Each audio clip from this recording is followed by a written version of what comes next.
Welcome to Book Tease. I'm your host, Jamie, and this is the podcast that celebrates the power of well-written smut. It is June, and June at Book Tease is all about murder, but in a sexy way, of course. Of course. We get to talk serial killers and morally gray characters, both men and women. And I could not be more excited. This is my jam. I love a dark romance. I love a psych thriller. I love like a dark rom-com. And it's going to be so much fun. A way to kick off the summer with something that at least makes me giggle and kick my feet. I don't know what that says about me, but I'm excited. We're starting with Butcher Blackbird by Brynne Weaver. It is book one in the Ruinous love trilogy. And this is one of my favorite dark rom-coms. It has two serial killers that fall in love. Doesn't get more perfect. And even though these are dark, morally gray characters and they're doing some insanely questionable things, it is so much fun. And you really start feeling for these characters and understanding their reasoning, why they're so demented. And it's like Dexter, right? They have a code. They're only killing those that deserve it. They're doing a justice, vigilante style. Boondock Saints is one of my favorite movies. And it's a vigilante movie as well. So maybe that's just, something I enjoy. And let's get into it because this, like I said, is one of my favorite dark rom-coms. I love this book. I'm already giggling, y'all. It's going to be a blast. So, as a reminder, this podcast does contain spoilers. So if you haven't read this book, first off, what the fuck are you doing? Why have you not read this book? It's been everywhere. Everyone's talking about how much fun it is. I did hear that they may make a movie or a TV series out of it. If they do, I'm so here for it. I will be first in line to watch it. I'll be like, daughter, you need to go to bed early tonight. I am watching a show. So yes, please pick it up if you haven't already. And I will urge you to pause this because I will spoil the whole book. And this book is so much fun to read. I listened to it the first time I read it and I was giggling. I remember being on a plane with my husband. We were going to a work event. And I was just listening to a book while we were on the plane, while he was, doing whatever it was he was doing. And I just kept giggling. And he's like, what is going on? What are you listening to? And so then I tried to tell him what the book was about and the parts I was giggling at. And of course, he already knows me, but he still gave me the side eye like, girl, please, never mind. I forget I asked. He is such a sweet person. He doesn't even want to kill a fly. So my dark humor still just makes him look at me sideways. So anyway, all that to say, if you haven't read this book, pause, read the book, and then come back so you can giggle along with us. And so when I'm talking about it, it's triggering the memory of you reading it and how you felt when you read it because this is such a fun book. And I got my coffee ready for it. I am here for this episode, y'all. Butcher Blackbird, book one in the Ruinous love trilogy by Brynne Weaver. Love the name Brynne, by the way. For this series, since we're dealing with some graphic content and, craziness, just questionable craziness, I'm going to begin each one of the episodes in June with a trigger warning. The trigger warnings of the book. So you can kind of listen with care and know if something's going to be a little too much for you. It's all supposed to be entertainment. If there is something in this list that does not sound entertaining to you and that you think might be, something that's going to bother you, then by all means, skip it, please. It's supposed to be fun. And if you're not having fun, then what is the point, Okay, I had to print it, y'all. It is a long list. So here's a list of trigger warnings for this book, for Butcher and Blackbird.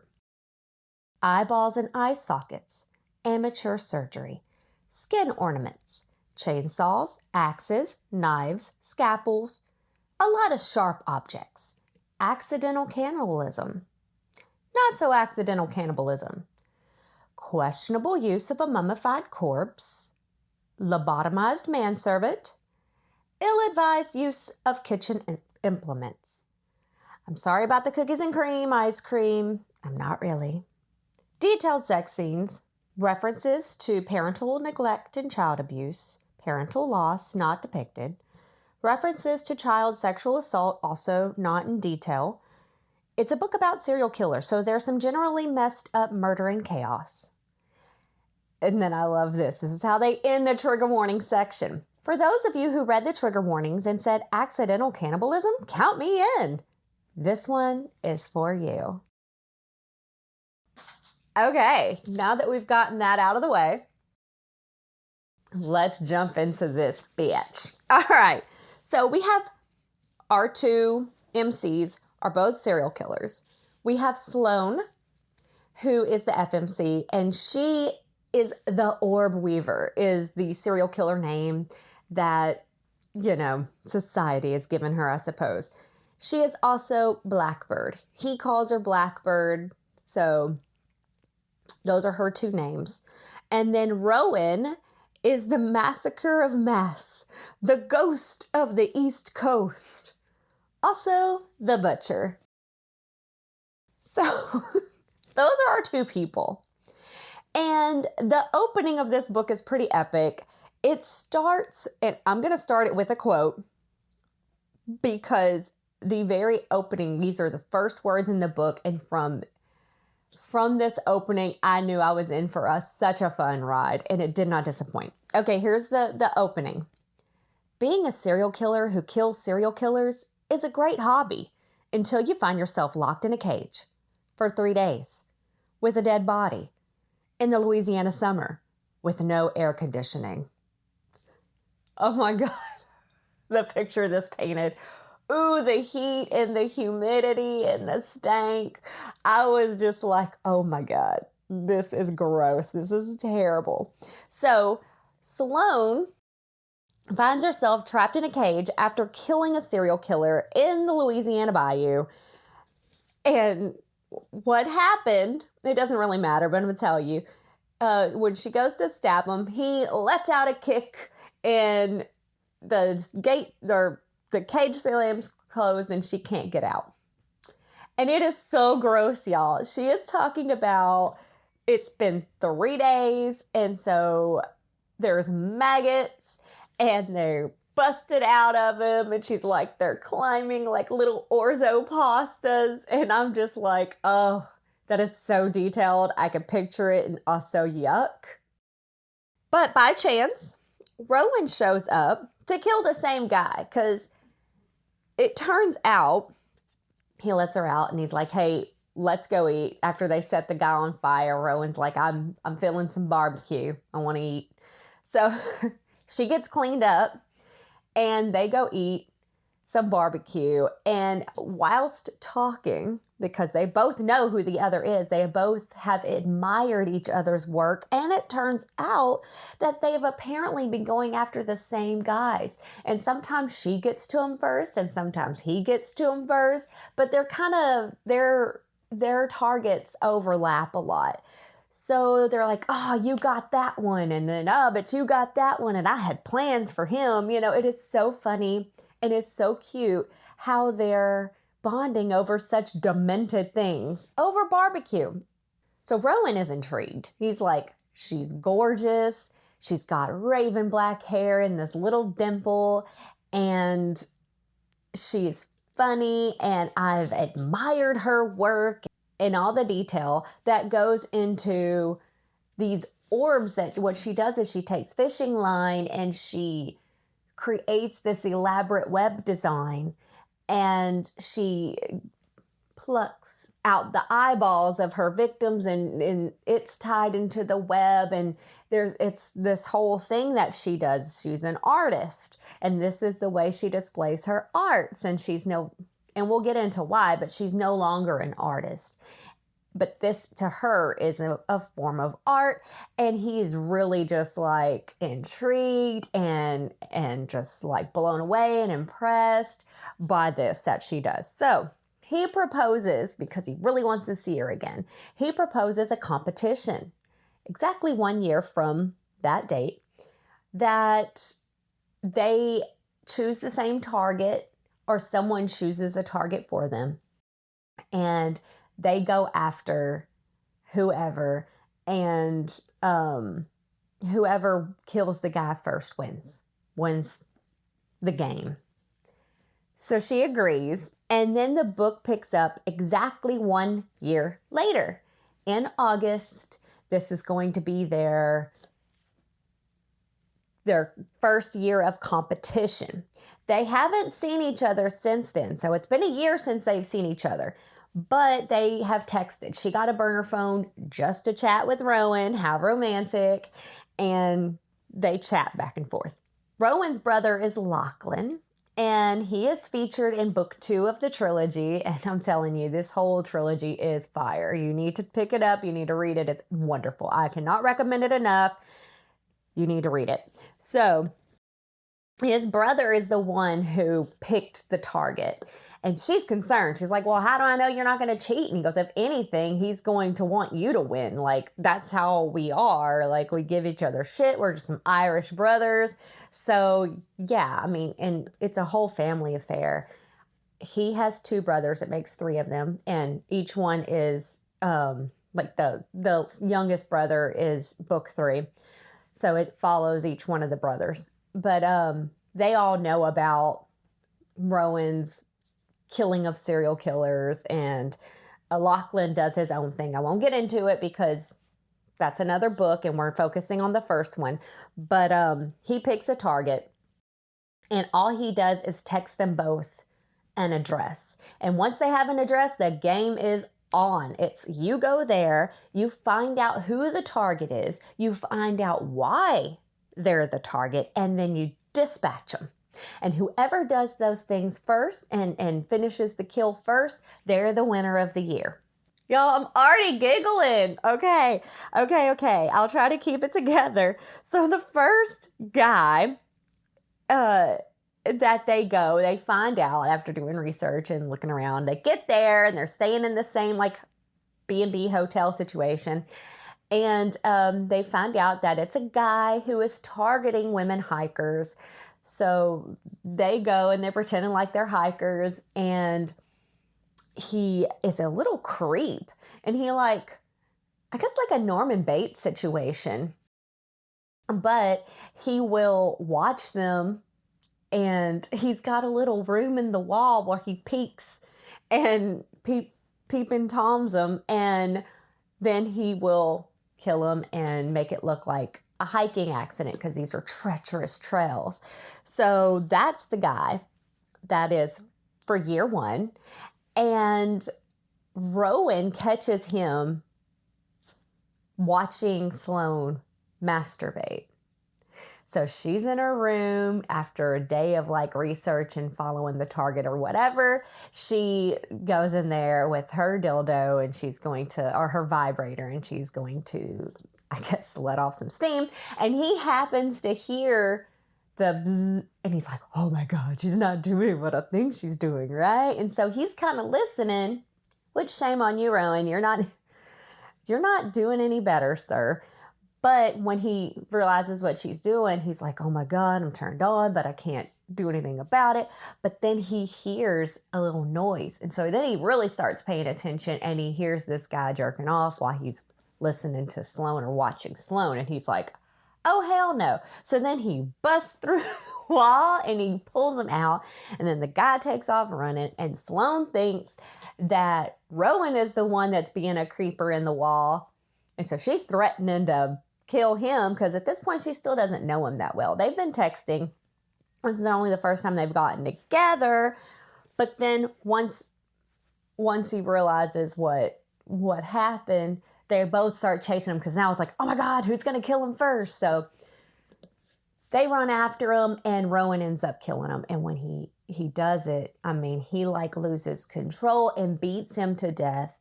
And he's like, oh, great. Like she has seen the monster I am. She's going to run off, but she doesn't.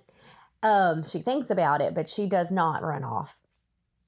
But what he tells that guy is, that woman you were watching, she's mine.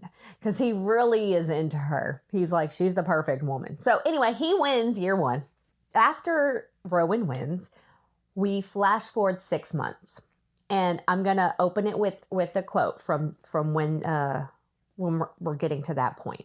6 months since I last saw him. 6 months of daily messages. 6 months of Rowan telling me about how he's celebrating his win. So they are giving each other shit about it. They are chatting, text messaging daily. And she is really liking him too. But the thing about Sloane, she's not good with letting her guard down. She has a terrible past, which we'll find out later. But she likes this guy, but she doesn't trust anybody. But she decides she has to go to Boston for a work thing anyway. So while she's there, she stops by his restaurant. Unannounced, no reservation. She's like, I'm just going to go and, maybe catch a glimpse, maybe talk to him, see what happens, fill this out. He's a chef and he owns this restaurant and it's called Three and Coach. And he and his brothers had a very abusive father. And after their father died, which was in an accident, they actually killed him. Lachlan and Rowan killed him. And you find out a little more about it in Lachlan's story. But they left, and the Three and Coach was the three brothers when they got out of that area and they left for Boston. That was what they said, Three and Coach. So that was a new time, like a new beginning. And so it really meant something to him. So that's what he named his restaurant. But she shows up there and she gets a booth and she never sees him. She doesn't see him while she's there. She's eating her meal and sketching this, because artist, she's sketching this beautiful blackbird design. And because he already calls her Blackbird, because when he came up on the cage, she was singing a song about a blackbird. So that's how she got that. Plus with the black hair, that's how she got that nickname. Just a little sad story. But when she does see him, he comes out of the kitchen and his brothers show up. It's like, it's for Lachlan's birthday, but there's a girl there and she comes up and gives him a hug. And so Sloane automatically thinks the worst. And she's like, oh my God, I'm such an idiot. I'm just his serial killer friend. Why did I think this was something more? And she runs off. He sees her and he tries to get her to stay because he's just like, beside himself that she's even there. He fusses at Meg, the hostess, because he has told her, and he wrote down Sloane's description, if this woman ever shows up making a reservation under this name, and she looks like this, she is to get this booth. He set aside a booth specifically just for her that is always open, just on the off chance that she shows up. And he's like, let me know immediately. Well, Meg got busy and didn't let him know. So he's pissed and he's like, what the fuck, Meg? And Sloane takes off and he's like, texts her, I wish you would have stayed. I wish you would have stayed. And she's like, whatever. I'm an idiot because I thought. Turns out she jumped to the wrong conclusion. He's so into her. He's been celibate since they met. Anyway. 3 weeks later, he shows up in a stalker situation. He's like, he knows where she lives. He's standing outside her door watching her. And he bribes this little kid to deliver these groceries to her house. And she's like, what the fuck are all these groceries? Well, then he texts her and he is like, this is what you got and this is what you can make with it. And so they call and they chat on the phone, and he walks her through how to make this delicious meal. And they're chatting about all this stuff while they're doing it. It's like a little cute mini date, but he stays outside in the shadows the whole time. So she doesn't even know he's out there, but it's really cute. And he's like, this is what I would have done with you if you stayed. I would have brought you back in that kitchen and we would have cooked something together and we would have spent time together. I really, really wish you would have stayed. You misunderstood that situation. Anyway, he does this for 3 days straight, and then he gets called away because he's opening a second restaurant. He's in the process of it. So he couldn't stay long in Raleigh, North Carolina, I believe is where she lives. So anyway, he stayed 3 days. They had 3 meals. Not really together, but he stayed outside in the shadows, and it was so sweet and so cute, at least for them. Now is August. We're jumping to August. And it is the 2nd annual hunt, I guess. So this is year 2 of them knowing each other, for those keeping track. And they've still only seen each other a handful of times and mostly have texted. Y'all, this is so fucking hilarious. Okay, all right. Oh, don't giggle too much. Just get into it. All right. The next target is Thorsten Harris. And he is this rich guy who loves rich things, even if they're just ostentatious. And he's also a cannibal. So he lures people in, come to my beautiful home and let me show you all these fine, beautiful things and let me make you this gorgeous, high class meal. And then he drugs them and he ends up eating them. It is so weird. But here's the thing. Sloane figures it out. She figures out who and she figures out the why. She does her research. Rowan just follows her. And that's the only reason he ends up invited to this meal, because he's like, okay, I don't know what the guy did, but this is obviously the guy, because this is who she's following around and this is who she's dressing nice and trying to impress and having conversations with. And she's trying to get a meeting at this guy's house. So obviously there's a reason. So he doesn't do his own research and he has no idea who this guy is or why they're there. He just knows this must be the dude because Sloane's paying attention and he's more just paying attention to Sloane. So sloppy Rowan. So he gets himself invited because he's a very charming, handsome Irishman. And he gets to this dinner. And Sloane's over here thinking like, surely by now he knows who this guy is. Newsflash, he does not figure it out. And she realizes he doesn't figure out who this guy is or what he does when the wine is served and the guy is paying a little too much attention to whether or not they drink the wine. She's like, okay, obviously this is where the drugs are and I'm not drinking it because I'm not trying to get eaten. So she's acting like she's drinking it. But Rowan, man, the chef that he is loving this and he is going for it. This is a beautiful, expensive wine and he is just, living his best life. And the entree's there and she's very careful. None of them have meat. So she's like, okay, it should be safe. So they eat, I think, 2 courses. It's like a soup and something else. But then when the entree comes out, she's like, okay, I could tell that the sedatives or whatever are taking effect with Rowan. He is getting slurry and this guy's watching us and he's way too excited about this dish. I'm not eating this. So she tries to tell him, Rowan. And he's just like, la, la, la, because he is fully drugged. And he eats some of the entree. Which has these little slivers of meat that, of course, are human, which he doesn't know. And so he's like, this is so good. And then he passes out in his plate of food. And she is just like, oh my God, this doof. He really has no idea. And so when he comes to, she's already got the guy like tied to a chair, and she's already in the midst of what she does. She is torturing him, and she's got her web up, and he is just like impressed. And then when she clues him in, she goes, okay, look, I thought you had figured it out, and then I realized you hadn't, and I was trying to warn you, man, but this is what you ate. He starts throwing up, and she's like, oh my God, you're contaminating the scene. Now I've got to clean up that. And he is just like, oh my God, you should have told me. I can't get it out of my mouth.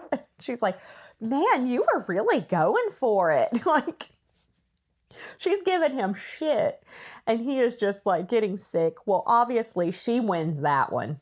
So he helps her with the cleanup, but there is a dude in the kitchen, and he's lobotomized because he is just like almost like a golem, this dude. He can't speak. He's just blindly following and doing what he's, told to do. And he's the one that's serving. And then he's in the kitchen, and he's just like stuffing his face with all that food. And oh my God, this is where they start calling him Lobotomy Dave. And this is when the ice cream comes into effect. Y'all, remember the trigger warning? Sorry about the cookies and cream. Oops, not really. Lobotomy David is eating this cookies and cream ice cream, right? And so Sloane reads the label, and it's very beautifully, and detailed. It's made with semen. Of course, that starts another fit of vomiting with Rowan. He's like, what is going on with this guy?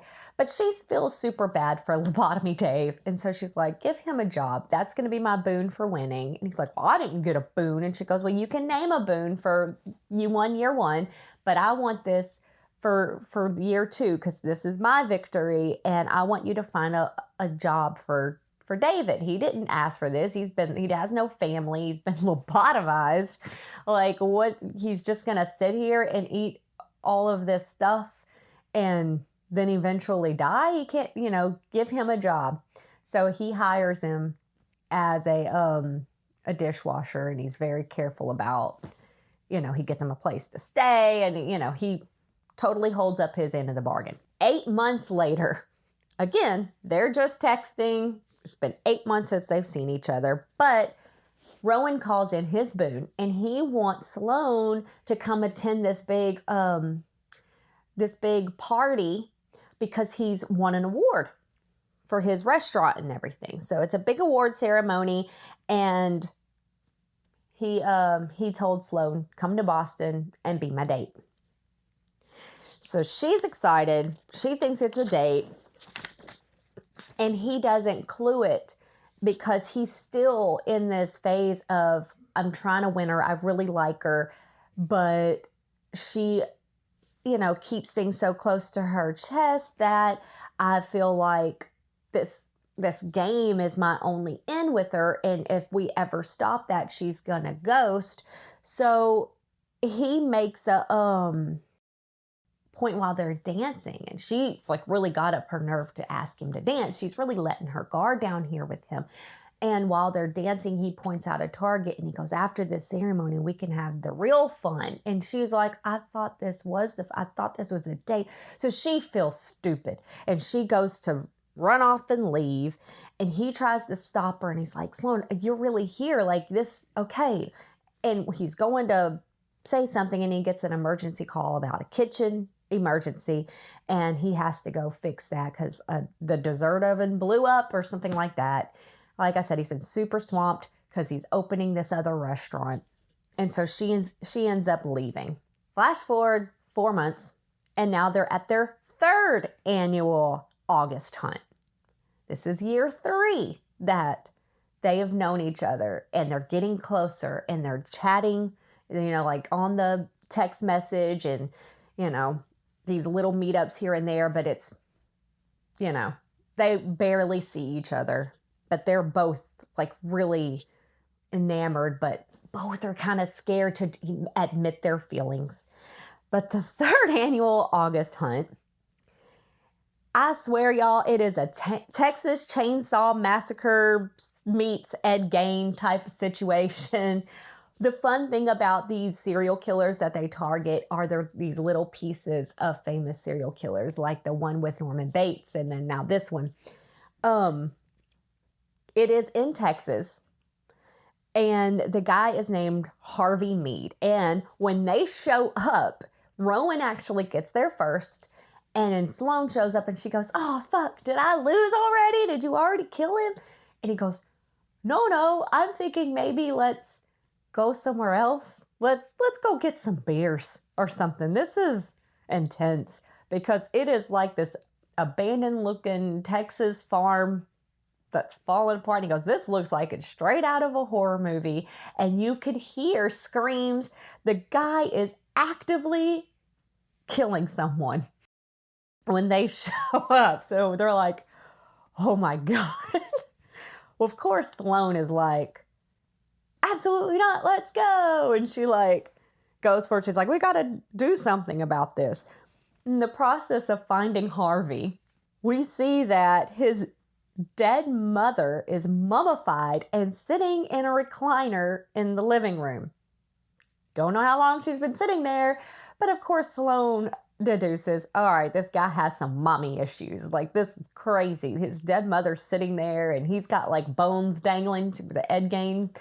He's got bones dangling as his decor, and it's a weird situation. So she's like, who is this crazy? We've got to do something. So anyway, she's looking around and she's, sneaking about, and she took the front entry. He took the back because she lost the rock, paper, scissors. So she had to go through the front. And she opens the door and it's a monitor room, and she could see like where Rowan is, and she could see. So she's like, shit, he knows we're here. She turns around to go warn Rowan, and boom, foot to the face. She gets knocked out by Harvey Meade. When she comes to, she is in this dank basement, and a woman is in there trapped with her. And she was like, he killed my boyfriend. And that was the guy who was getting slaughtered with a chainsaw up top when they showed up. So she's like, yeah, your boyfriend's definitely gone. So Sloane has a dislocated shoulder, but she's like, we got to get out of here. Rowan knows where I'm at. I've got to warn him. Well, Rowan finds her and he pulls her out, and they tell that chick, hey, look, you need to just keep quiet. This is what we're doing. Well, she ends up escaping. They go after Harvey. And this is what they do. And technically, there's not a clear winner for this year because it came very close. Rowan almost called it off, but this is how they kill Harvey. I had to put this quote. I died laughing. This is the part where my husband finally asked me, what are you reading? Like, what are you listening to? Because I was giggling so hard I had to pause the audiobook while I was on the plane. I died. Okay, here it is. Oh, I'm going to giggle. Okay, here it is. When I get to Harvey's feet, I lay my little gift at his ankles and start sliding it up his legs. Harvey groans when I graze his injured knee. He looks down the length of his body and meets the vacant eyes of his mother. Harvey Meade lets out a blood-blistering scream. You've been a terrible bad boy, Harvey. I say in my best imitation of an old woman's voice as I continue sliding the corpse towards Harvey's face. Good boys don't chop people up with chainsaws. Then Harvey dies of a heart attack. So neither one of them get to have the final blow because he freaks out so much about his mummified mother crawling up his body that he dies of a heart attack. And they are both so disappointed. that Sloane is just like, not cool, Harvey, not cool. Sloane is injured, right? She's got this dislocated shoulder. Rowan can't get it back into joint. It's looking like it might need surgery. And then, she's got a big boot print and bruises, So he's like, I'm going to bring you to Nebraska because that's where my brother is. And his brother is a doctor. He is the only non-serial killer in the family, or non-questionable, morally gray. I don't know. He's not into any of that. He's a doctor and he's a goody two shoes type, and they pick on him. I mean, he knows what his brothers do, so he's not too goody, but he doesn't participate. He is the younger one, and they're very much about trying to protect him, but also pick on him because he is super healthy and he eats veggies and all this stuff. So he's like, I'm going to bring you to my brother and he's going to fix you up because, While they're there, after the brother fixes the shoulder and everything, they finally get to a point where they admit their feelings. And the fact that neither have been with anyone since meeting each other. This is 3 years that both have been single and celibate and only interested in each other, but neither wanted to admit it. So now they finally admit it, and they don't just admit that they're into each other. They are full blown in love with each other at this point. And so they have very loud sex in poor Fion's house. She has, y'all, get ready for this. She has both nipples pierced. She has her labia pierced, and she has her clit pierced, and then she has a fourchette piercing. So, her vag is all pierced up, like top to bottom pierced up.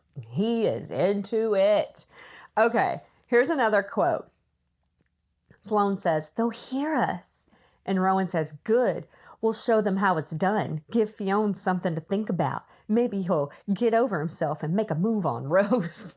Because there's a woman there named Rose, and you find out about that story in the 3rd book of the trilogy.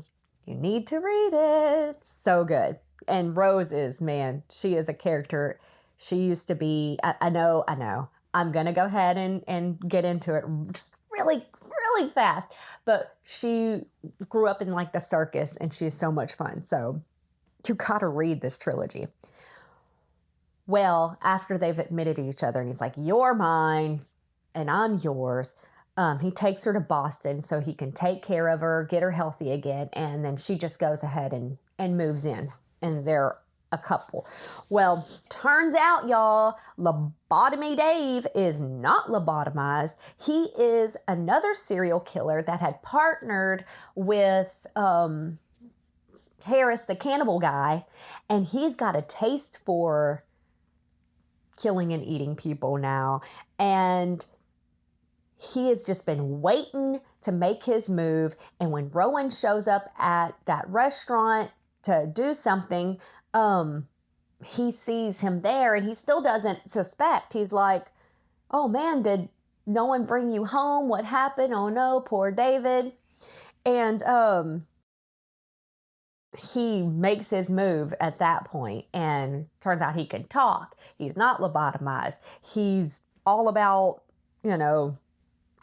killing both Rowan and Sloane. And so Sloane shows up, and so Rowan breaks up with her and says harsh words to get her to leave.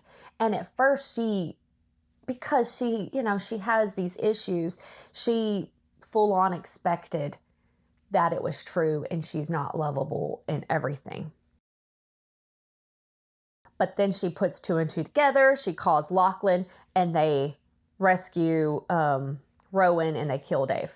So I won't get into everything that non-lobotomized Dave did, but he got his licks in, y'all. Poor Rowan was beat up. I want to take a second to talk about, because we've kind of touched on Rowan. His father was incredibly abusive. His father was into some criminal activity. So they had a really rough upbringing. And then Lachlan and Rowan kind of snapped and killed their father, and that's what kind of started this cycle. You get more into it in Lachlan's story, but that's what got Rowan started on this road, what got Sloane started on this road. And you learn more about this in the second book as well. But what happened is she was an art student, really talented. She was in this art school with Lark, her best friend, and the art director or the art teacher that was over both of them, he was abusing them. And Sloane was putting up with it until he found out that he was also sexually abusing Lark. And Lark that is her best friend. That is like a sister to her. And so she was like, I cannot allow this. And so then she killed him. And Lark saw, and Lark took care of her, and she knew. And so Lark is her incredibly adorable, bubbly best friend who knows she's a serial killer and just supports her and loves her. Anyway, jumping forward, this is a romance novel, so of course it has to end in a beautiful romantic way. And the beautiful romantic way that this book ends is Rowan proposes to Sloane with a ring that he hid in this guy's eye socket. And y'all, it's gross, but it's also incredibly and strangely romantic. I'm going to end with this quote, and then I'm going to actually get into my list of quotes. But this was one of the ending quotes of the book, and I thought it was just a perfect little summary. We're not normal people. We are monsters. But if we're monsters, we'll thrive in the dark together. Oh, hearts. So sweet. Okay, I want to get into quotes because there's some great ones. The banter in this book is top notch. All right, this is Sloane because Rowan was picking on her a lot about how she gouged the eyes out. And so this is what she says. I didn't gouge them out, Butcher. I plucked them delicately like a lady. So then he likes to tease her constantly about how well, I don't know, that left eye looks a little gougy. And she's like, I plucked. So that's how he proposed to her. He's picking on her again about the gouginess of the left eye. So when she goes up there to kind of look at it and go, no, it's not gougy, she sees the little package that he hid in there, which was very sweet. This is Rowan. I bet I know the darkest parts of you better than anyone, just like you know the darkest parts of me. Oh, this is Sloane talking to Lark when she's getting ready to go to his restaurant spontaneously. She's getting dressed and she's like trying to talk herself out of it. And Lark is on FaceTime and she goes, girl, you got this. You like him. You need a friend. Y'all have the whole murder thing in common. This is going to be great. Go. And this is what she says to Lark. Boobs plus murder don't equal a relationship, Lark. That math ain't mathin'.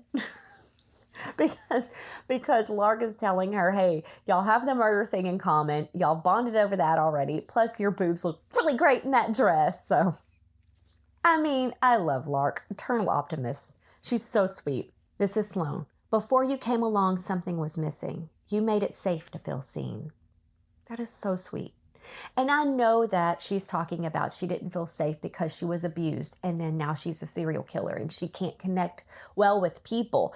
And so she doesn't want to be seen. She wants to stay in the shadows because she doesn't feel safe when people view her for multiple reasons. But God, I mean, we can all feel that on a certain level. I know I can because I'm introverted. I have my own issues. And the fact that she's seen by Rowan and it doesn't make her feel anything but safe and loved and accepted. And she does the same for Rowan. And now this is Rowan talking about Sloane. And y'all, fight me and tell me this is not romantic. This is fucking romance, okay? I don't care if they're serial killers. This is romance.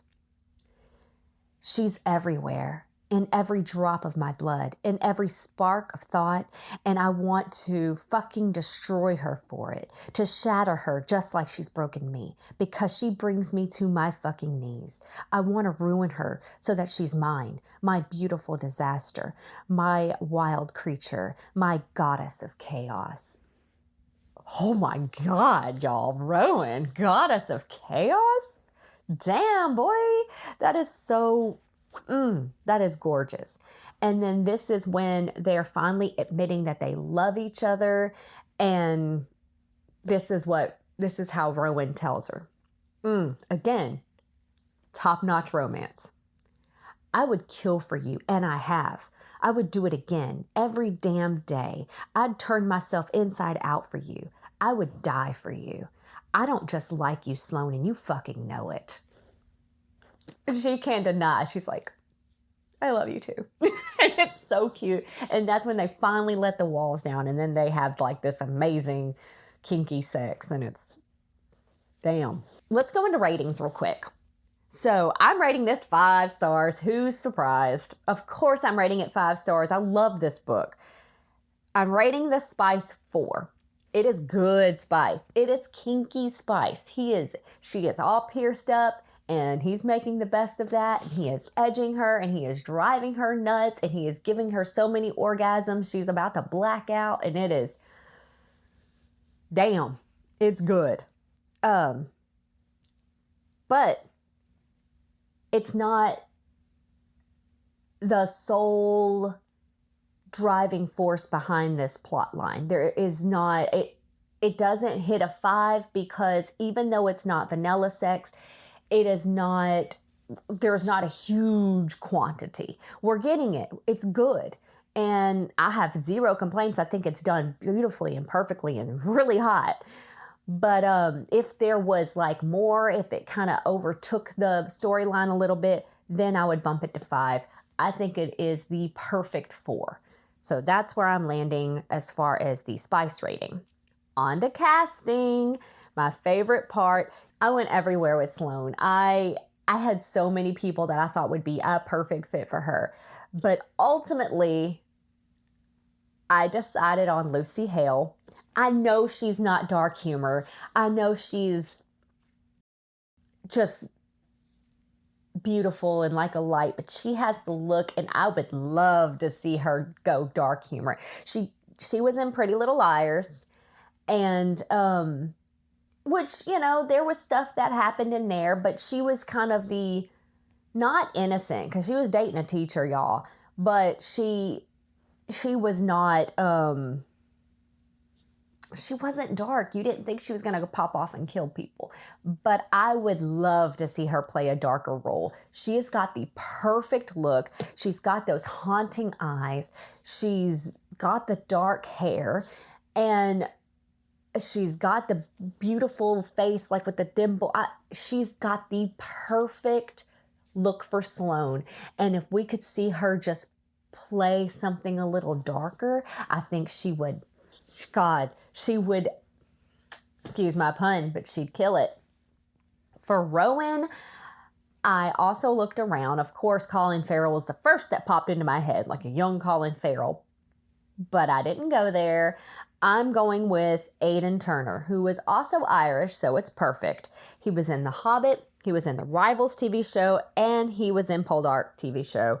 He was in a bunch of stuff, but he's got that dark Irish look, and I think he'd be hot. And I would love to see him play something like that, because I think he could. I really think he could. And it would be great. So, with that, it brings us to a close. And y'all, this was such a fun episode. I had a blast talking about this book, and I can already tell you I'm going to have a blast this whole series. So get ready to get kind of dark and morbid and all of that with me, because murder, but keeping it sexy. I mean, come on. This was the perfect start to that.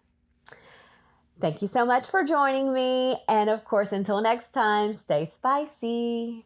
And that's it for this episode of Book Tease. Book and theme reveals and episode commentary can be found at TikTok, Instagram, and Facebook at Book Tease Pod. Theme music is by The Scraps, and until next time, stay spicy.